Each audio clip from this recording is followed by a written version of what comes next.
We got some big news. Let's get straight to it. Origin eligibility was the big one of the week, really. Yeah. Now, players that are born here, which they already were before the age of 13, playing in New South Wales or Queensland, from top-tier nations now can play for their states. Thoughts on this? Look, my first reaction was I don't love it. There's going to be, when a team's about to get picked this year, there's going to be added intrigue, right? No doubt about that. When you toss up the names, like, particularly Adam Finnell, Blake, he probably walked straight into that New South Wales lineup. So when we get closer to Origin and we're talking team selection, I think there's going to be an added element of excitement towards it. But, for me, I would have gone the other way, right? I would have made it harder to flip-flop and change and built up a situation where we had Origin. It's going to be interesting to see there's a push for Origin, a standalone weekend and new broadcast cycles and things like that. I would have built up the international game to be played alongside the same weekend as Origin and had Samoa v Tonga in a 3-match series and try to build that up rather than allowing this. So you're not happy with it? I don't love it, no. I don't love it. Because the general consensus has been that everyone's on board with this. It's about time. We want to see our stars playing on the biggest stage, which is Origin, and international level, which we know has grown and will continue to grow over the next few years.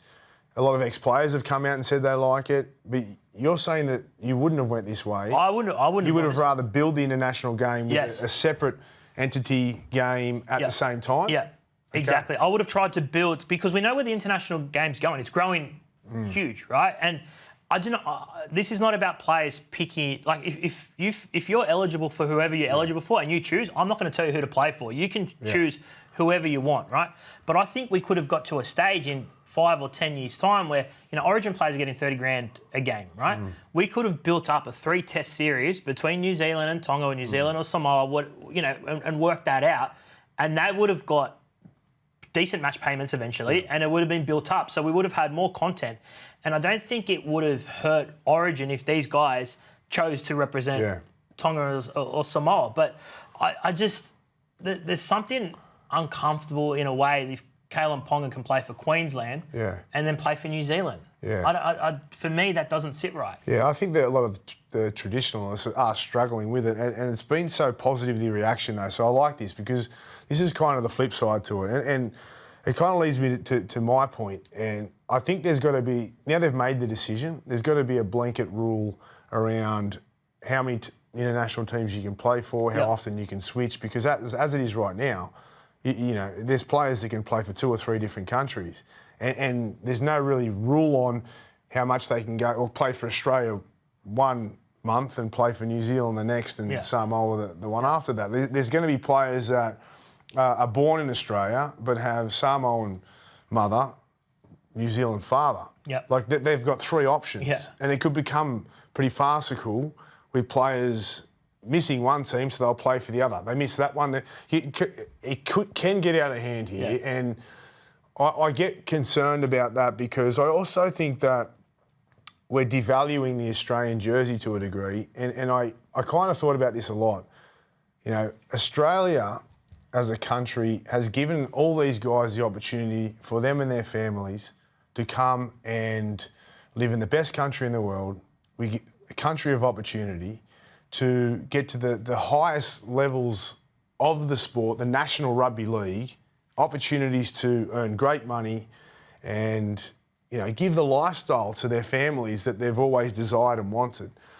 But I feel like these guys now, I don't want them to lose track of where they've come from and how important Australia is to them, and make Australia a priority, because without this country, there is no opportunity for them to be where they are right now. And my concern is that over 5 or 10 year period, we've already got 50% of the game now that are Polynesian, Indigenous. That's only going to grow because they are so talented, and they are building our game and being such a success in our game that in over a 10-year period, that the Australian jersey will become devalued and weakened. And that to me is a worry. I think for now we're looking at it pretty narrow-minded, that it's a great decision now. But are we looking 10 years down the track and where our game's going to be and what the Australian team's going to look like? And, you could have most of the Origin series being played by players that don't even represent Australia. Oh, I think we'll probably get to the point in 10 years' time where the Australian side will be made up of players that don't play Origin. There'll be a handful, of course, that play for Australia and play Origin, but does it go back to the fact, like when we grew up, Braith, and when you obviously played Origin was a genuine selection trial for Australia, right? It probably hasn't been that way for the last couple of years, okay? Because we don't have a mid-year test or and Queensland's dominance as well for a long period of time sort of made all these guys automatic selections as well. But I do get your point, the fact that in 5 or 10 years' time, we're going to be looking at an Australian lineup, which is unrecognisable from the sides that run out mid-year for Origin. Yeah, and we've always had depth, right? And we could always pick two teams for Australia that would be highly competitive. But we're also very successful and dominant for a reason, because the NRL and Australian Rugby League and our country has worked hard on the greatest game of all to supply the best players and develop the best players. And another thing that concerns me, I don't want to be negative Nancy, but there could be players that play for New South Wales and Queensland now, and I'm not saying there will be, but there's a possibility that the money is so enticing, 30 grand a game, and do they have that passion? Do they have the passion that Cameron Munster has, Jonathan Thurston, Paul Gallen? You can go through all of them. Do they have that passion that it takes to be a New South Welshman or a Queenslander that makes Origin what it is? Because that's what makes it. Do they have that, or are they just, I'd like to play for Queensland, I'd like to play for New South Wales, I'm going to get 30K. I'm going to make 90K here.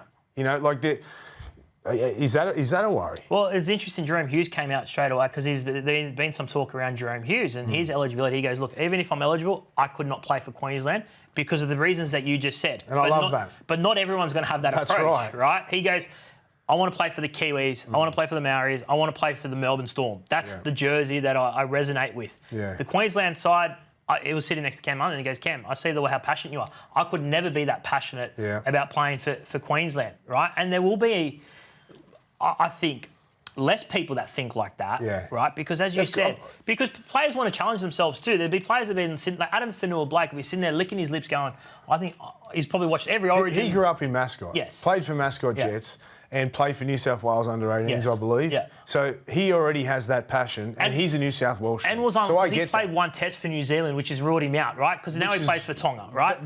That's an instance that makes sense, and that's a no-brainer. And there'll be many more of those, but there's also going to be the others, right? And that we're going to have to deal with. So it's going to be interesting to see how it all plays out, but. Do you like it overall though? You're a bit unsure, aren't you?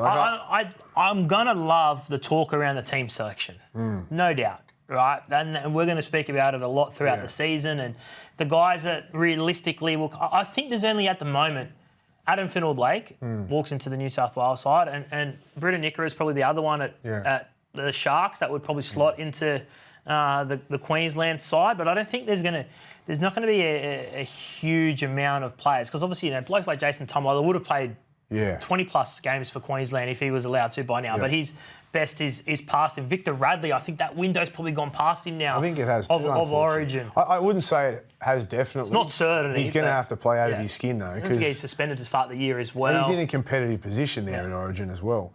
But I just think we've got. People are saying, times have changed, right? The game's growing, international level. Everyone wants to see the superstars play Origin. But one thing with Origin is it hasn't changed. And that's the beauty of it. And what we grew up watching and why it is so special is because it's New South Wales versus Queensland, state versus state, passion, hatred, because it's been ingrained in us from the time we were born to the time that we just wanted to put that jersey on and no other jersey. That was the jersey. It was above the Australian jersey. But that's going to change now. And that concerns me, because if Origin changes its DNA and what it's been built up to since its inception, then it's not. It could change. It could be a different game. And that's the way